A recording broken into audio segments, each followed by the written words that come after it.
What's up, everybody? I am Tim Ellerbrook. I'm with my good friend Brian Caplinger, and welcome to this episode of Who's On First. How you doing, man?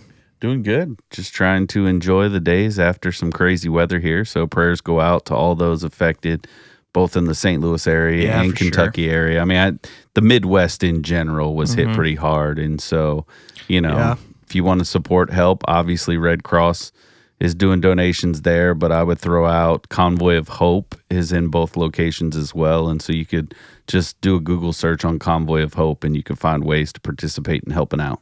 Yeah, it's pretty crazy. We went to an event yesterday, actually, both of us, and we saw some of the damage in North County area of St. Louis. And it's really sad. Yeah. There was a story I read of a gentleman whose house was leveled from it. And he said he went for some errands. And then the storm hit and came back and his house was leveled. It was gone. Yeah, I can't even imagine that, man. Same it's crazy. Way. It's a tough, not to put a downer on the start of the episode, but I think it's worthwhile to say, hey, if you're out there listening and you want to help and not sure how, those are two really good options to start with. Don't need people running down to St. Louis trying to fix things right now. They've got some good crews down there. Yeah. The best thing you could do is just offer some financial support. Yeah, thank you for bringing that up. That's really, really good. Before we jump in, just a reminder, everybody, you can follow us and find us on Twitter, X, YouTube, and all the others at WOFBB Podcast. Remind you, just leave some comments, bring up some discussion. We read it, try and respond the best we can, and try and bring some things up in the podcast as they come in the conversation. Before we get started, the first segment we're going to do today, the first question I'm going to pose, the MLB and the commissioner of baseball, Robert Manfred, brought up a rule change to Hall of Fame eligibility this past week, and I believe it happened going into the previous weekend. Yeah. And I'm going to pitch this to Brian because he's got it written down, but it's going to bring up some interesting conversations and thought about Hall of Fame status. So, Brian, you have the actual rule change. Read that. Yeah, so basically what Rob Manfred did was just basically revise the league policy on permanent ineligibility. And so basically that states now that bans expire upon an individual's death. So basically, obviously, you heard the big news surrounding Pete Rose and Shoeless Joe Jackson were the two big names that were brought out because of their career accomplishments. And so basically, it is what it says it is. There's still permanent bans that happen in baseball based on their certain policies, whether it's, related to gambling, performance-enhancing drugs, abuse situations, all of those. The MLB still takes those things serious. But once your life is ended and you are no longer with us in the physical, basically that ban is lifted, and it doesn't mean they're automatically inducted into the Hall of Fame or anything like that. They still have to go through the process of anyone that would, where they have to be brought onto the ballot, voted upon by those that have a vote for the Hall of Fame, and go through that process before they're elected to the Hall of Fame. This just opens the door for players like Pete Rose to get into the Hall of Fame with some of his career numbers. Same with Joe Jackson there. Yeah, I think it provides an interesting discussion. I watched quite a few different sports personalities talk about it over the weekend. A couple stood out. But I do think it's worth mentioning there was an adjustment to a rule made, maybe it was a few years ago. I believe it was post-COVID, and it was nicknamed the Pete Rose rule, I think. And then off of that, the Hall of Fame itself, because those are two separate organizations, two separate businesses and entities. Cooperstown itself made an amendment to the rule to basically circumvent the rule change that MLB made. Right. Because what has to happen is there has to be a player in MLB that does really, really cool things that then the Cooperstown organization will then take and look and vote if they just should decide. Right. So I think what happened is MLB made a change to that rule years ago, and then baseball, the Hall of Fame itself, made a rule to say, oh yeah, Pete Rose still can't be elected. Then this rule happens. So I'm curious if, the Hall of Fame is eventually going to do something else to counteract Rob Manfred and what he did. It'll be interesting to watch because, again, there is, there's a lot of just back and forth on this because obviously it stems from, you know, not only Pete Rose, the alleged, and he would come out, I think it was in 2004, and say he was betting on baseball games. He just never bet on his team while he was coaching. Those were kind of what he came out with. And so that's ultimately kind of how it all went down. And then obviously the big 1919 scandal with the Black Sox where they really were, you know, kind of basically betting on themselves. And so, you know, it does open the door because, again, it's not just Pete Rose and Joe Jackson. Those are two prime players because, again, their career accomplishments would put them in Hall of Fame conversation. And so that's why their names are the ones that are tied to this. But, like, there's 15 plus other people that are now become eligible as well. Yeah. But you're probably not going to hear a lot about them. They would be fringe at best in that regard. I think it's important to reference what the ban was. The ban technically didn't have anything to do with the Hall of Fame itself. It was banned from MLB. From MLB and participating in anything Major League Baseball related. Right, right. So it's not going to change things. And, like, you know, I've heard some chatter around, like, so what does that mean for, like, the PED individuals that have kind of been kept out, like the Barry Bonds, the Sammy Sosa? Neither of them have ever been banned from MLB. So this would not impact them on any level. This is just based on the voters and Cooperstown, the Hall of Fame, not wanting to include them. And so it's going to be, again, interesting conversation because we're not going to sit here and say that Rose will be inducted into the Hall of Fame. Right. Although there's some good arguments as why he should be. Yeah. You know, and in my opinion, you know, I'll throw it out there. As a baseball player, I think if you can distinguish the two, and I know that's really hard, him as a player versus him as a coach, it's kind of hard to do because he's one person. But as the player, I think he deserves to be in the Hall of Fame. You know, again, he made some mistakes, obviously, as a coach, some different things in that regard. And again, no one will legitimately know to this point if he really did bet on his own team. You know, my tendency is to believe that he didn't because of the competitor that he was. Why would you bet on your team to lose and then force them to lose? I mean, again, money makes people do a lot of crazy things. Oh, yeah, for sure. So I can't say that, like, as someone who knows him or has been on the end of that. Yeah. But I will say what he was able to accomplish as a player is pretty unique. I mean, he still leads baseball in hits, those type of things. And so, I mean, I can see the argument, and if I had a vote, I would probably vote him in. Doesn't mean that everybody else that had a vote would agree with me. So I think I'm going to throw a couple things out there. Maybe we can discuss this for just a little bit. So a couple people that I listen to, Chris Rose, who is a part of the John Boy Media crew, who's also a pretty big figure in football media. He put out a special video about it, how he thinks that this particular person, in reference to Pete Rose, should be banned from even being allowed to be voted for in the Hall of Fame. Because you're right, just because now he's not banned from MLB doesn't mean that the Hall of Fame's even going to put him on the ballot, much less there's going to be enough voters to do it. Right. But he talked about, if you look at the player himself, because it is a proven fact that the gambling and the bets that he made was post his playing career. It was during his managing career. And his election to the Hall of Fame would be for his playing career stats and those numbers. He made the case of if you look at that page and you didn't have all these things attached to it, it's a no-brainer.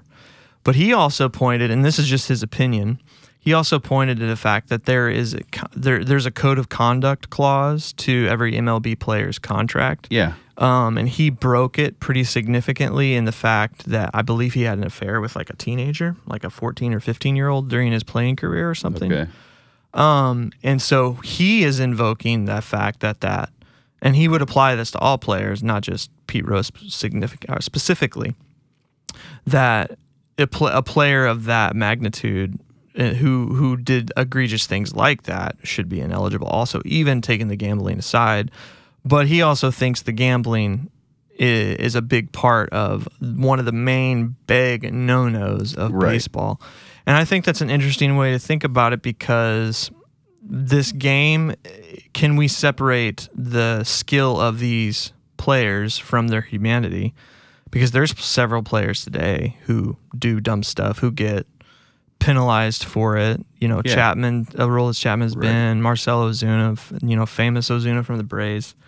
Does that dismiss them and disqualify them? Is it an equal playing field? Is it like one egregious thing from the other? Or is it really this guy goes to Cooperstown because if you look at his playing stat page, his counting numbers, right, he belongs there.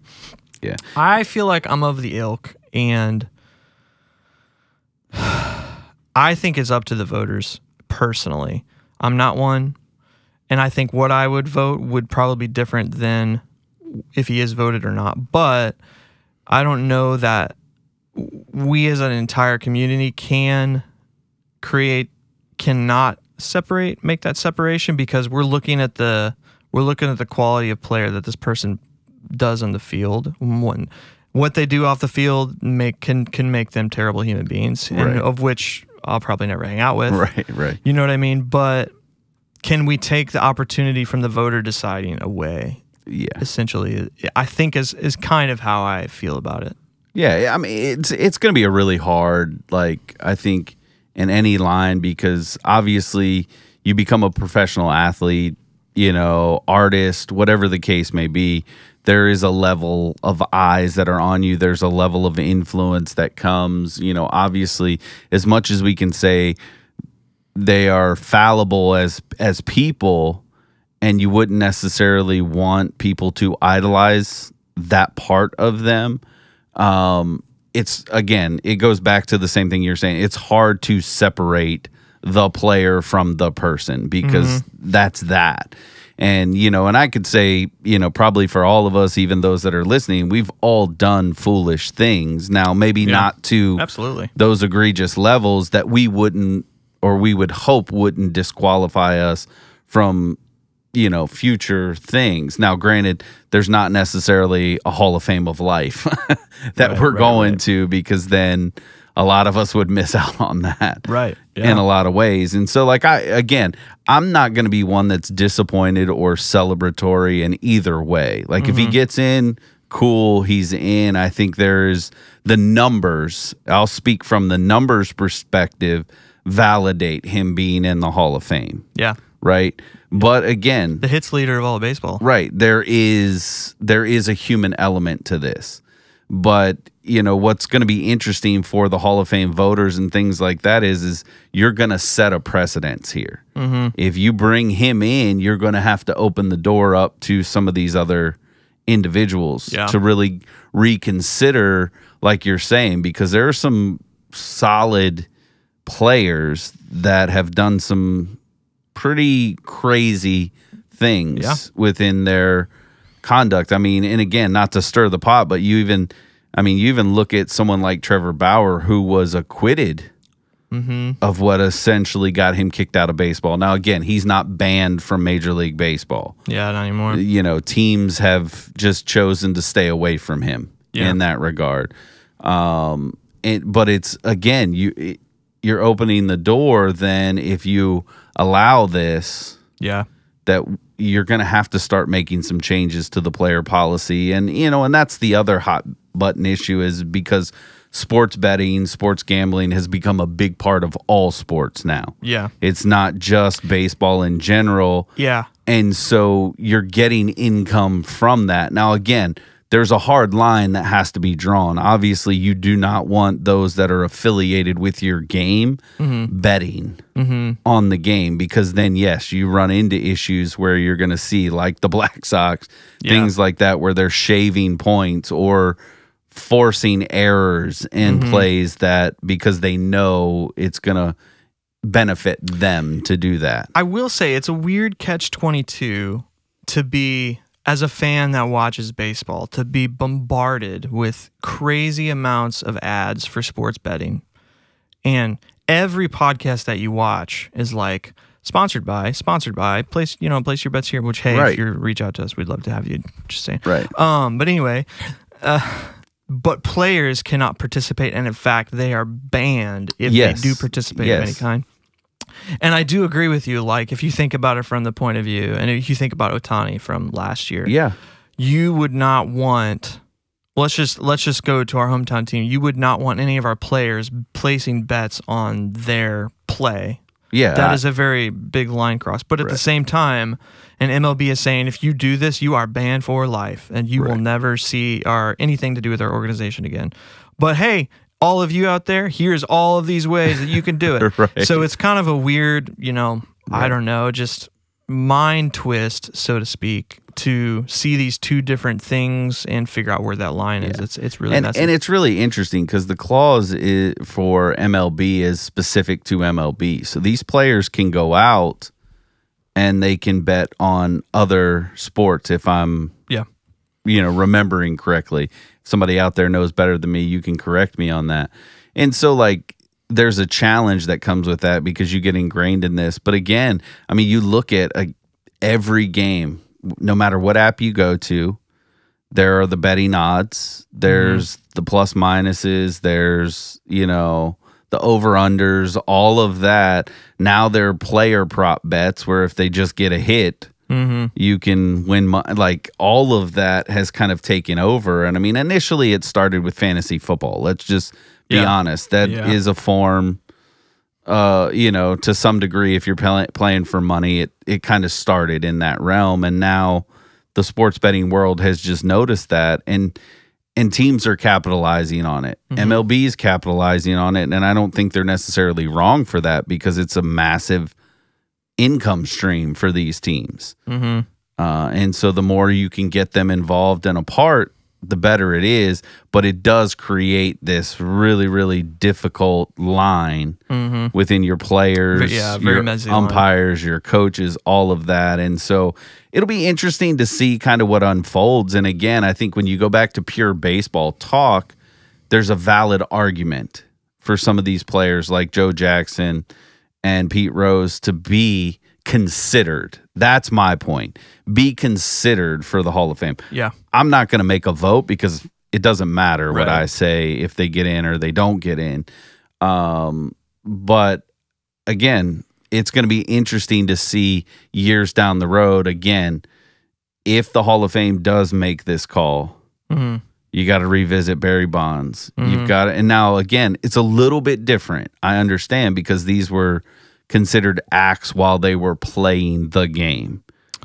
Yeah, I mean, and to the other point, you said one's banned and one's not. Right. Rose versus Bonds. Pete was banned. Pete was banned and Bonds was not. Right.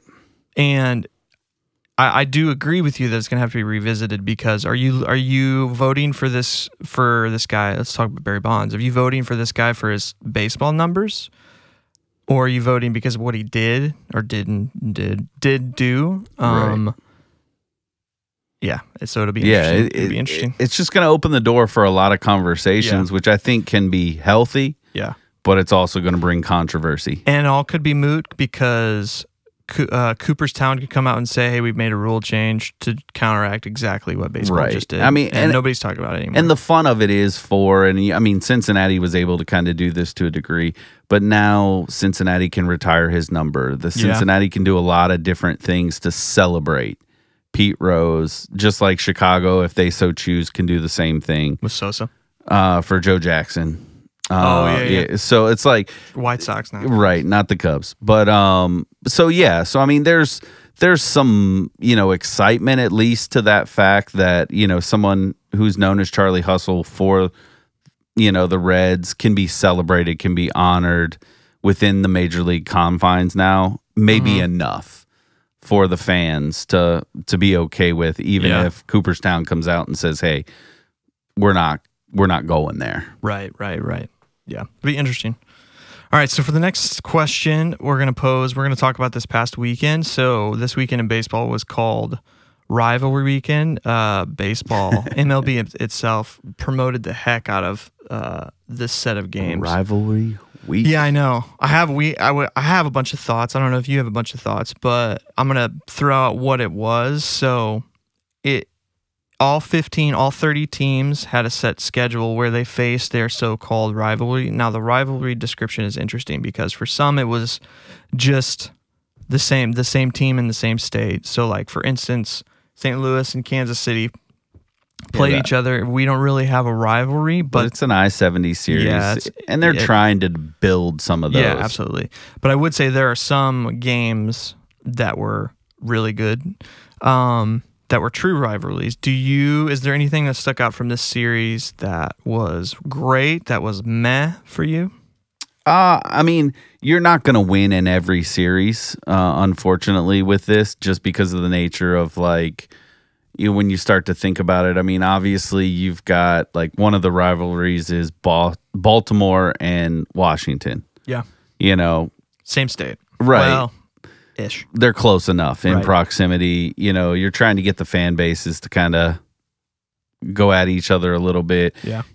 There were some odd ones, like obviously Boston and Atlanta. Very, very odd. Right. Some of those type that, like, you're just not going to win. I mean, I think the wins of it is you've gotten some really good teams that are competing against each other. I think obviously when you look at, like, the Subway Series in New York, that's always going to be a win for Major League Baseball. Yep. Like, I mean, very much so why not promote that? I think, the Royals and the Cardinals could become that now that the MLB schedule facilitates it every year, just because of the closeness. Plays, because of interleague play. So I think some of these that aren't necessarily big right now have the drive to want to get there. I mean, as a Cardinals fan, I would have much rather seen this weekend be like Cardinals Cubs. Yeah. Because that's the true rivalry there. And we're close enough in proximity to make that,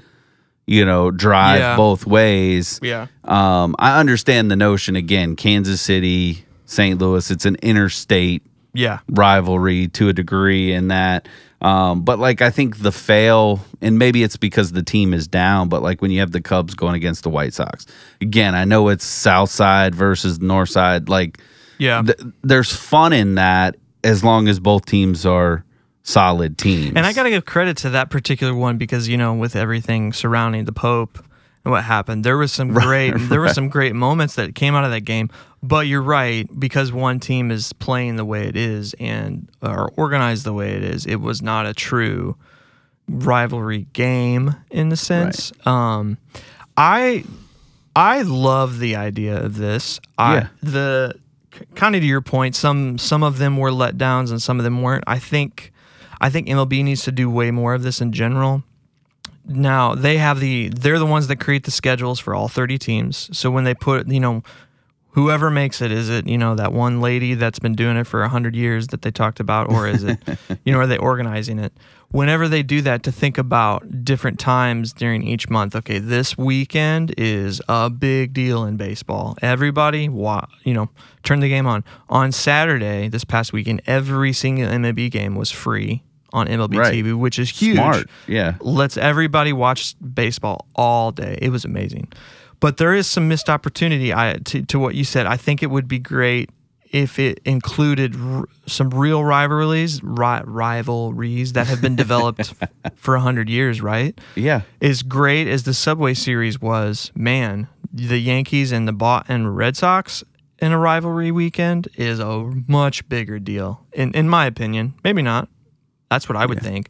To the same credit that you would say St. Louis and the Cubs.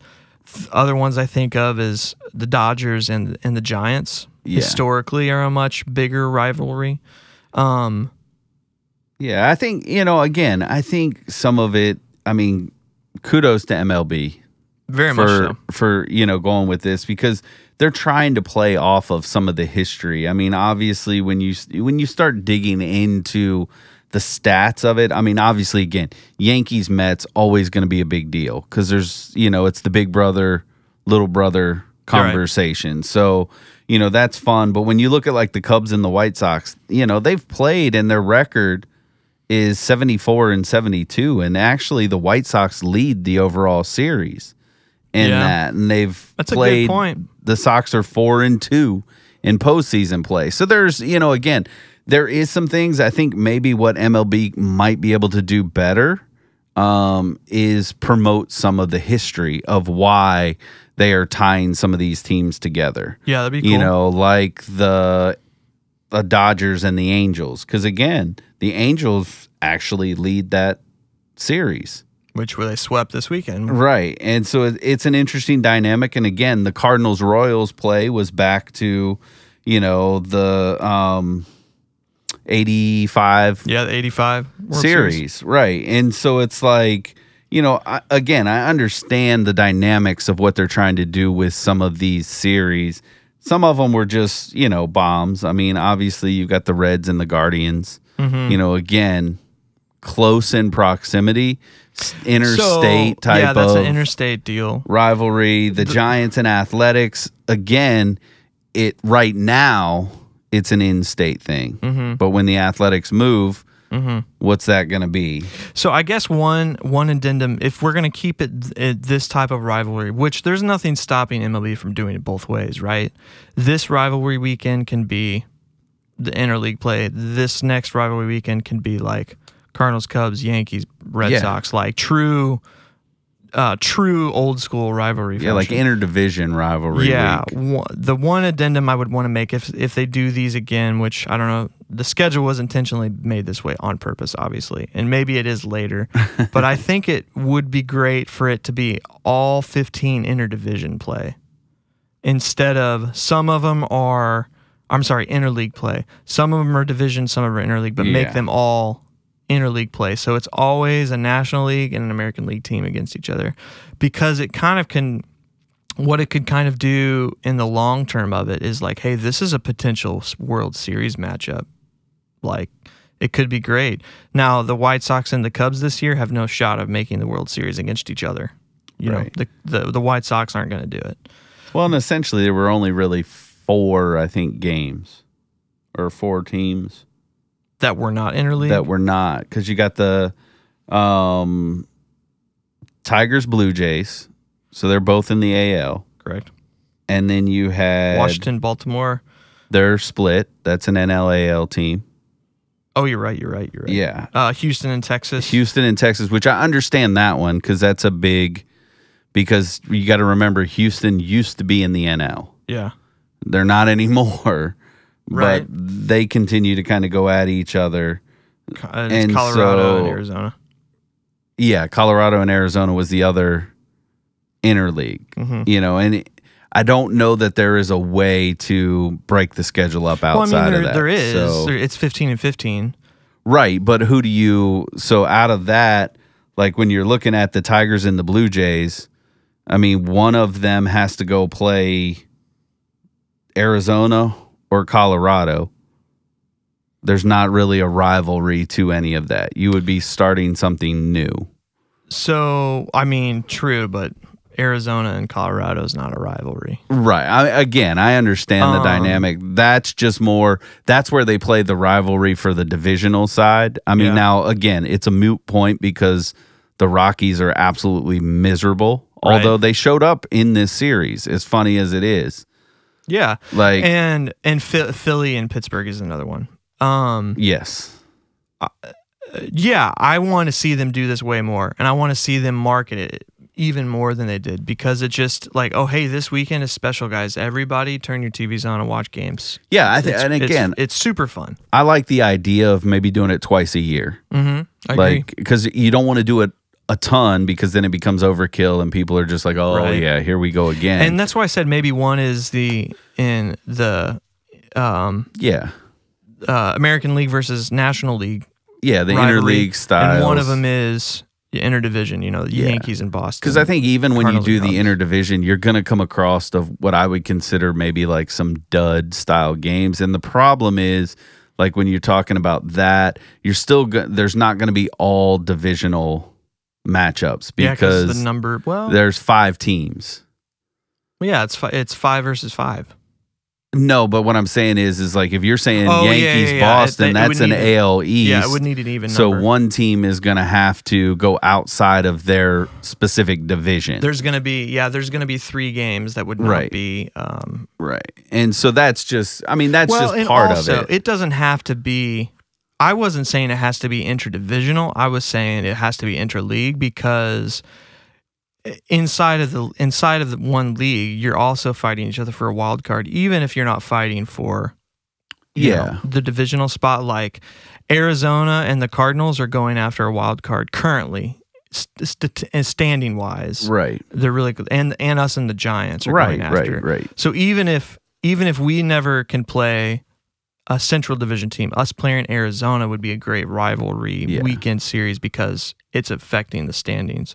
Now, when you make the schedule, you can't plan that. Right. And that's where it gets hard. And so I think that's where you just kind of pivot as MLB in the course of the season, seeing how things play out. And if there is a weekend where you have a majority slate of those type of games that you even if it's not a rivalry weekend, name it, use your creative marketing team, name it something else, and get that back in to where you draw all eyes. And again, kudos to MLB TV. I think as it gets closer to the end of the season, when some of these divisional races and wild card races are heating up, when the race doing another day of every game that's on this day is free on MLB TV. Yeah, or ones that are like, hey, these two are going at each other for a spot. Right. Most of those will probably end up on network or like the primetime, ESPNs as we get closer, because that's what's going to draw the eyes.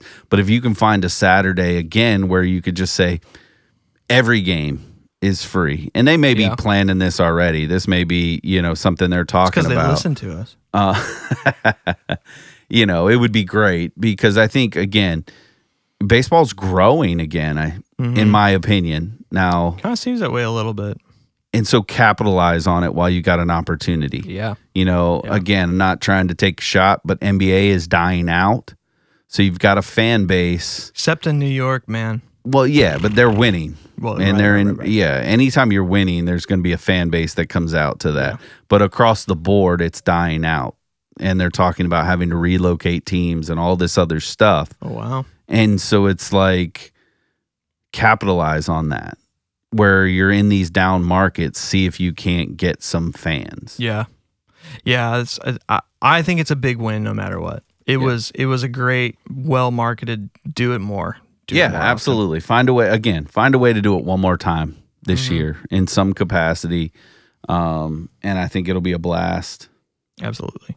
All right, for this next question, the last question of this episode, we're going to break down the Cardinals road trip this past weekend, plus the Cardinals went on a road trip of 9 games. They went to Washington, Philly, and then Kansas City. And going into this road trip, they came out of this road trip at a 7-2 record, which is just outstanding. The reason it's outstanding is because going into this road trip, they were 4-13 on the season on the road. Right. Those games were in Boston, Pittsburgh, against the Mets, and then Atlanta, and then in Cincinnati. So my big question is to you: does this change your outlook on the team at all? Oh, 100%. I mean, if this is the team that we're going to get moving forward, now barring injuries, man. We've already seen how they can impact teams. Yeah. Barring any catastrophic injury, I mean, it has changed my perspective. I thought they were going to be a 500 team, all season, like just hovering around that mark. I mean, and already, they've blown that out of the water. I mean, they're 5 games above 500, 2 games out of the division. I mean, I was looking at it today, and I believe, and I'll try and pull it up real quick, I believe, the Dodgers and the Mets are tied for the best record in MLB in National League. Let me preface that. Right. Tigers, top team in MLB record-wise. But in the National League, and they're sitting at 29-18. Who would have thought we would legitimately be 3 games basically out of having the best record in the NL at this point? Which the best record currently, you said the Dodgers and the Mets. And the Mets, 29-18. Yeah, and we're 3 out of that. 3 out of that. Yeah. I mean, again, now if you want to kind of Spit. Nobody else has a better record than that other than Detroit, who's sitting at 31-16. Who we play. Right, which is who we start playing tonight. Yeah. And so, but essentially, you're 5 games from the best record from in the baseball? best record in MLB. Right. Like, yeah, I think it's incredible if you think about so after this road trip and coming back home. So the Cardinals have a record of 15-6 at home, which I think is second best in baseball, the second best home record in baseball. It's either the second or the third. Apologize, I saw that this morning, but I forgot to write it down. Now, their current road trip record is 11-15, which it used to be 4-13. right. If the Cardinals play at that pace, 15-6 at home and 11-15, which the percentage is like 600 something and low 400 percentage, they are a 91 win team, which it's going to put you in the mix of the division that's a playoff, a wild team. card, right? Unless this just happens to be the year where the cutoff is like 93 or something, right. Considering what everybody projected this team to be is 81-81, or 79-82, or 82-80, or whatever. That's pretty incredible. The couple things I want to throw at you why I think this worked is they had been playing like this all year, but their bullpen had been letting down ever since they sent Fernandez down, which was the 20-something. The bullpen significantly changed and increased its record and increased its stats. I also think we are very, very underrating. And I mean, when I say we, baseball is not because the numbers say, but this defense is carrying this pitching staff pretty incredibly. Yeah. We are the league leader in outs above average. We're in 3rd place and with defensive runs saved. 2nd place in fielding. Sorry, the 2nd or 3rd place in fielding percentage. And if you think about this pitching staff was completely built upon contact. The only way that's going to work is if the defense is elite.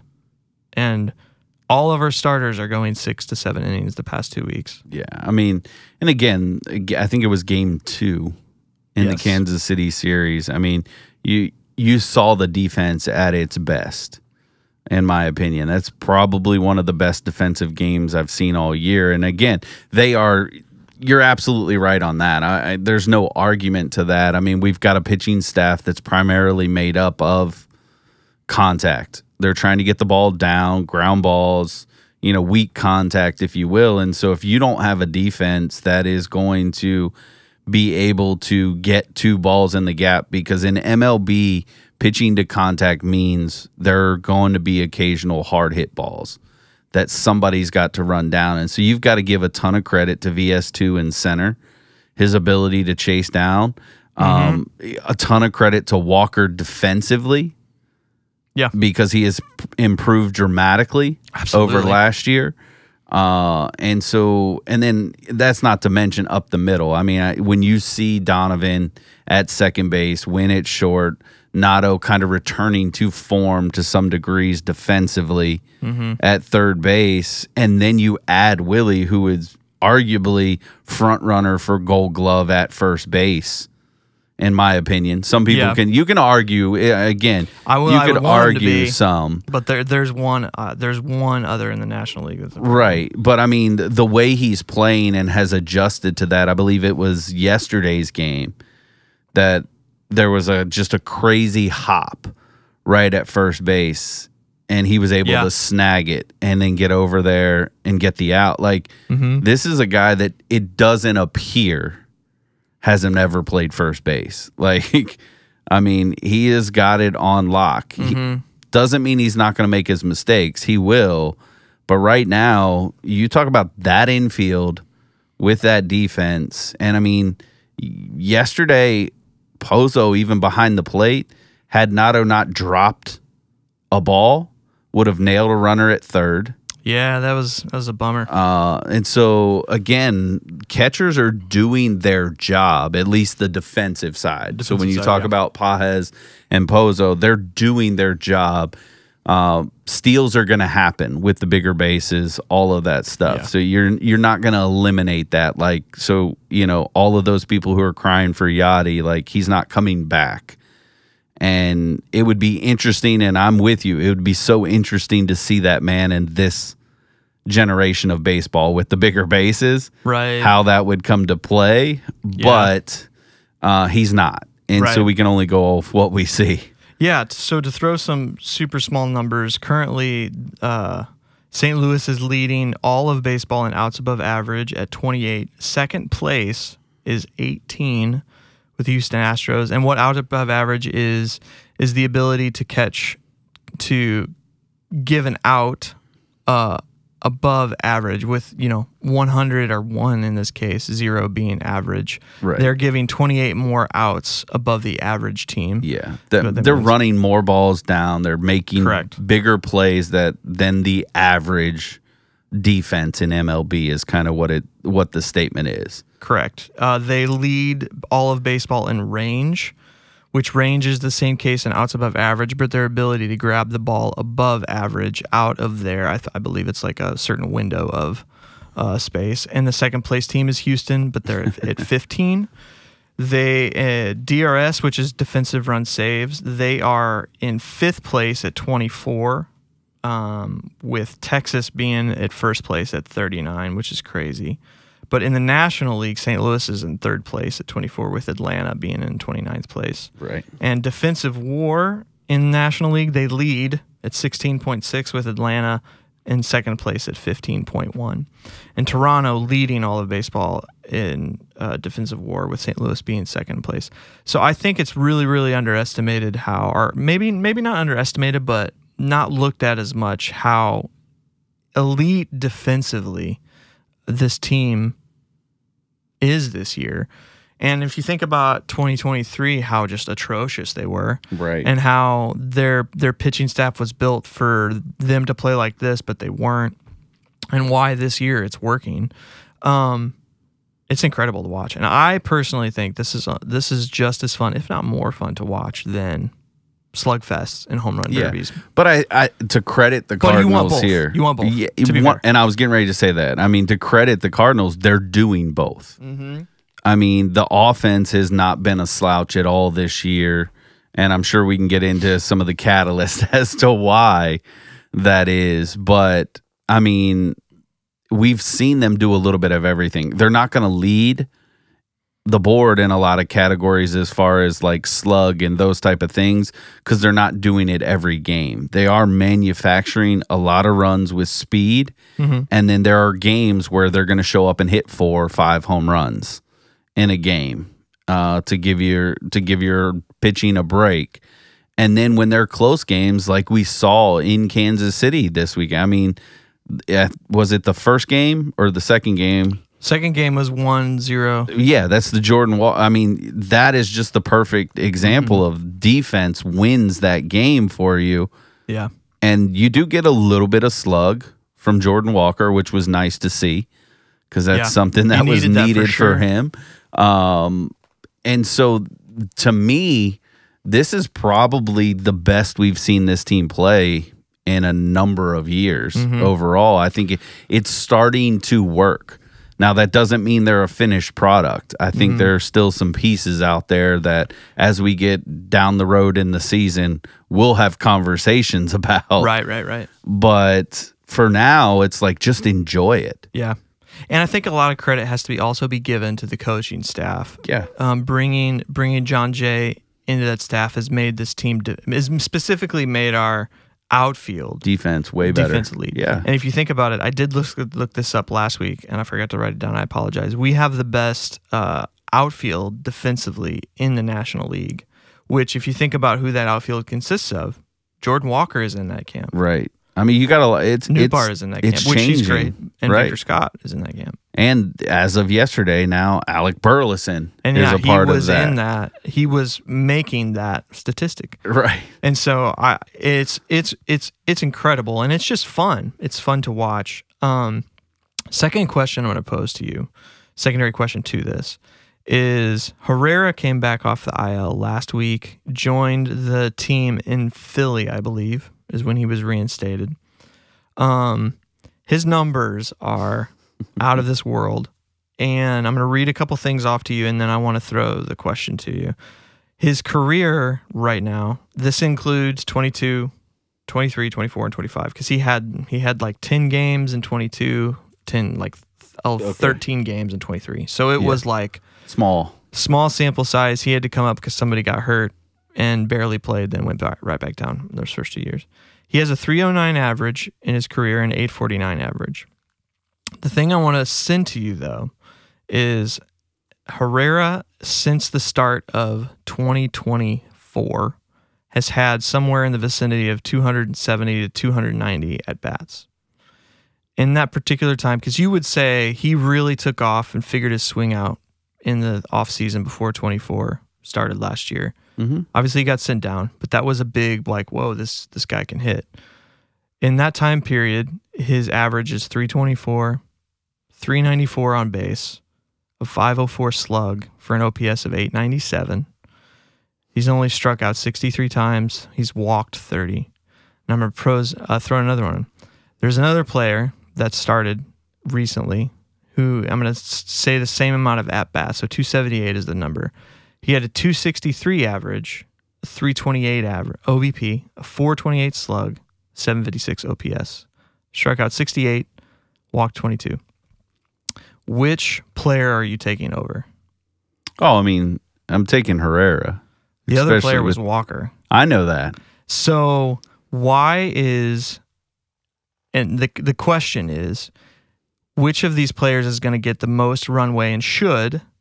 And then if Herrera is the pick, what do we do about the bloat of lineup conditions? Because if Herrera's got a bat, if Walker's got a bat, if Gorman's got a bat, if Burleson's got a bat, there's not enough at all. Yeah. How would you solve that? Yeah, I mean, I think you're starting to see it now.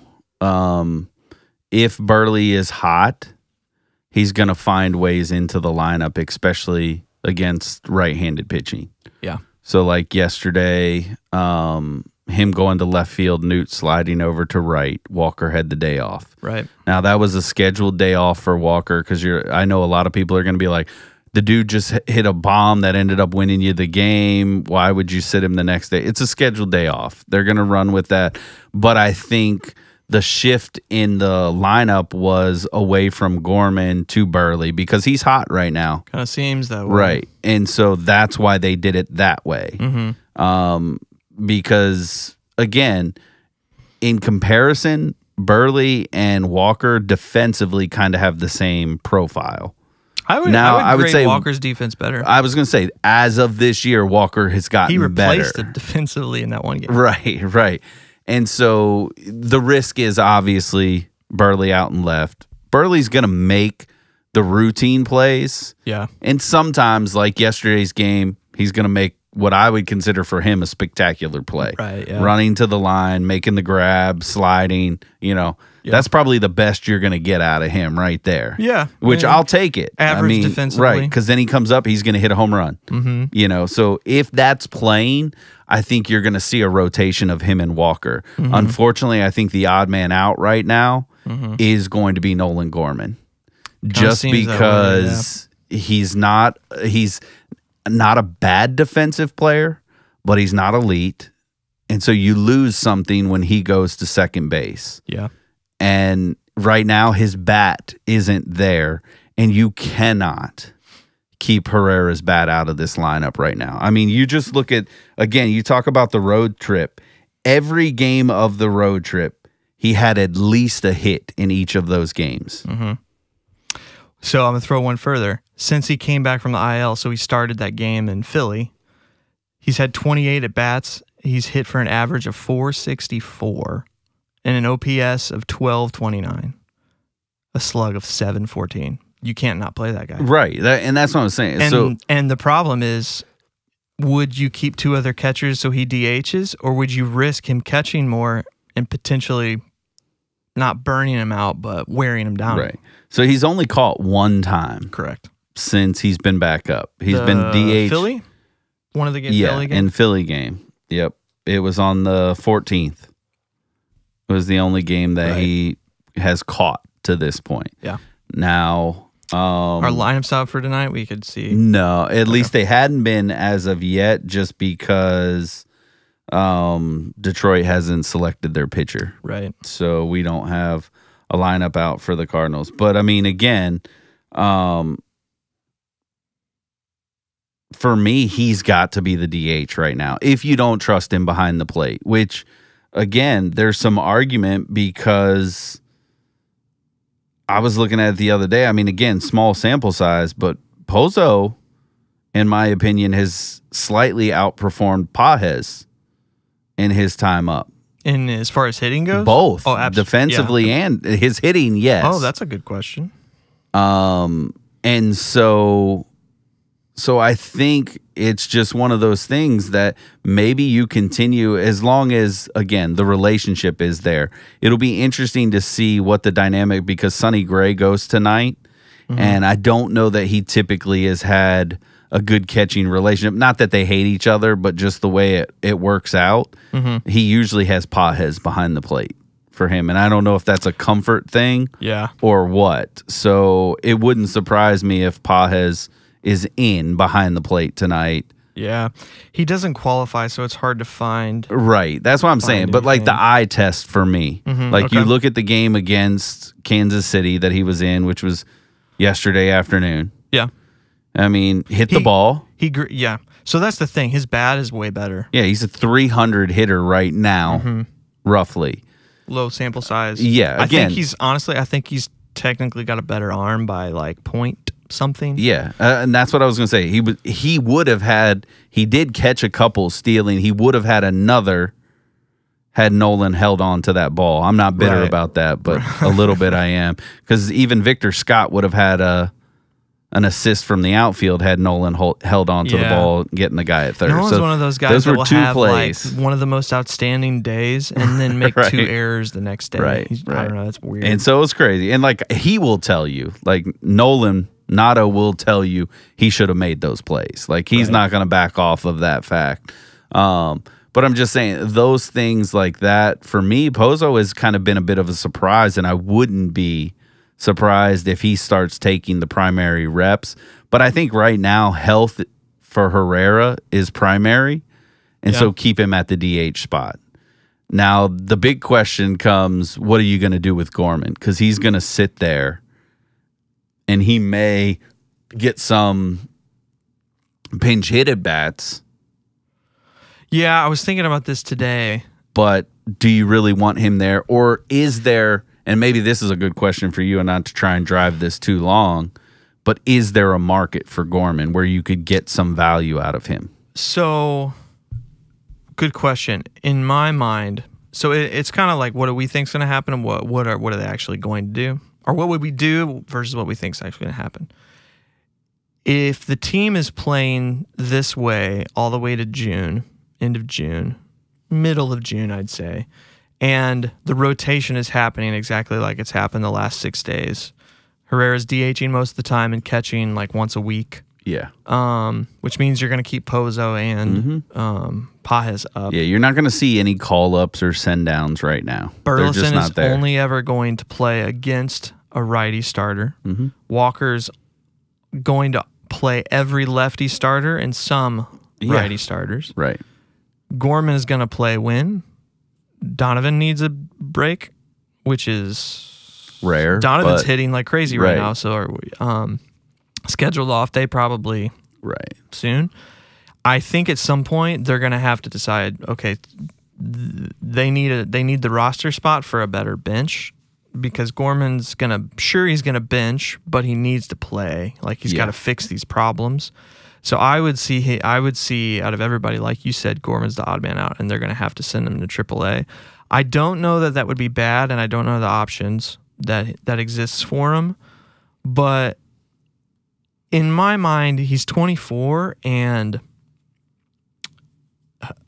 Liberatore is 25 and just taking off right now.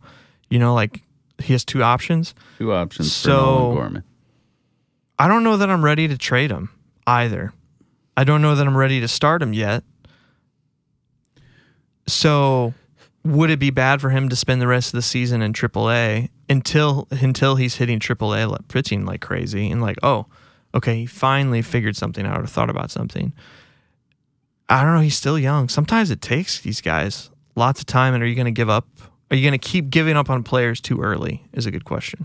Yeah, I mean, I guess the only counter to sending him to AAA is because you're not bringing up a pitcher in replacement. It doesn't work that way. Yeah, you're going to have to bring up another positional player, and who do you bring up in that case? Because obviously, I mean, I know everybody's going to scream, well, Sajasi, but then he's not going to get regular at bats, and that's going to be the same conversation. Yep. Because there's just not a place for him. And he's younger. Right. I mean, the only guy feasibly that makes sense to bring up might be like a Jose Fermin, to call him back up and put him on the spot, but that's not necessarily going to give you this legitimate bat off the bench. The Baker experiment we tried at the beginning of the season didn't pan out.